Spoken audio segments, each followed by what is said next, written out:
কাবা পৃথিবী জুড়ে মুসলমানদের শ্রেষ্ঠ এবং পবিত্র স্থান।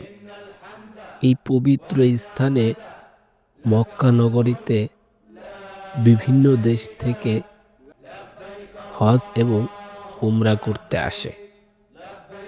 আল্লাহ তাআলা বলেন, যাদের সামর্থ্য আছে প্রত্যেকটা নর এবং নারীর জীবনে একবার হলেও হজ করা ফরজ। আমাদের প্রিয় নবী হযরত মুহাম্মদ সাল্লাল্লাহু আলাইহি সাল্লাম বলেছেন, আল্লাহ তাআলা প্রত্যেকটা মুসলমানদের উপর হজ ফরজ করেছে এবং প্রতি বছর কিংবা জীবনে একবার হলেও হজ করা ফরজ। হজ করলে ভ্রাতৃত্ব বন্ধন হয়, অচেনা মানুষদের সাথে চীনা মানুষের সম্পর্ক হয়।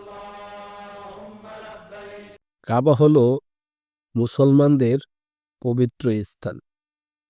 ওই স্থানে যাওয়ার জন্য যাদের সামর্থ্য আছে আল্লাহ তাআলা প্রত্যেকটা মুসলমানদের নরনারী হজ ফরজ করেছে এবং বাধ্যতামূলক।